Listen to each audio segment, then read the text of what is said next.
Ah, Good morning mga katabudlo. Ah, ito na naman ako, gumising na naman ako ng maaga at ako'y may mahalagang pupuntahan. Kasi tumawag sa akin yung aking kaibigan na si Tikyo. May inalok siya sa akin na big bike. Malaking motor ba. Sabi niya sa akin, Tabudlo, mayroon ako ditong bike na bagong bili, limited edition motor, 1,300cc. Sabi ko naman matagal ako hindi nagmumotor, pero sige, ano bang magkano yan? Sabi niya sa akin. Sabi ko, magkano yan? Sabi niya, mura lang, nasa ano lang to, 2.2 million. Piso na piso, hindi na dollar. Medyo mura siya. Napakamura talaga. 2.2. So, mag-isipan ko, sige. Kasi kahapon kinukulit niya ko, kailangan lang daw niya. Pero sabi ko, bakit 2.2 lang? Napakamura naman yan. Ano bang tatak ng ano na yan? Sabi ko, sabi niya, alam mo yung mga motor na Ducati. Pero bagong labas ito, bagong labas. Limited edition ano nga yan? Inday Kati. So bago, di ba? Kasi kaya nagustuhan ko dahil pangalan pa lang malupit na. Inday Kati. Hindi na siya Ducati. Gawang rin ito, Mercedes-Benz daw. So yung pangalan ng big bike is Inday Kati. Pinunta ko, kaya lang, sabi ko, bakit napakamura naman, 2,200,000 lang. Gawin na natin 3 million. Nung una, ayaw niya pumayag. Ako naman, ayaw ko nang may mga butal-butal. Mahirap magbilang pag may butal.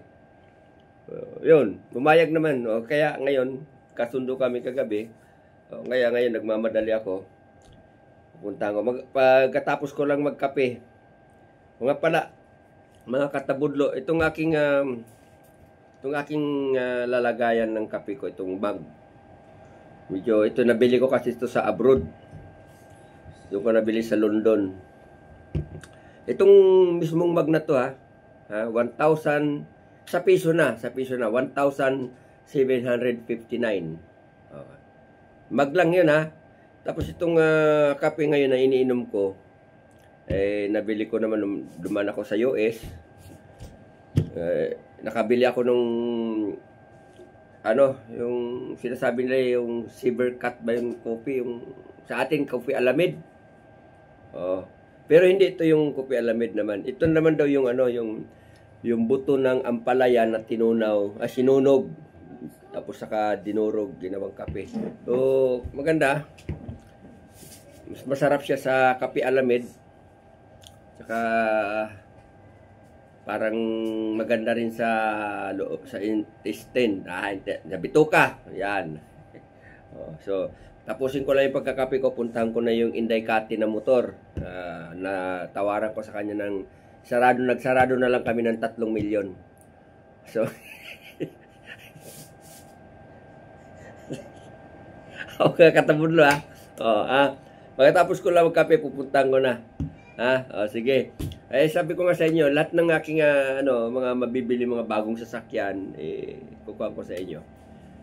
I-disclose ko na para wala na tayong problema, So, sige. Sa susunod na pagbili ko ng sasakyan, may mag-alok sa akin, bibilhin ko na lang. So, yun, napakiusapan ko kung kasi 2.2 million ang niya sa akin. Napakiusapan ko na 3 million, magsara kami sa 3 million. Okay. Bye. Kape muna tayo. Katabudlo, hello. Okay.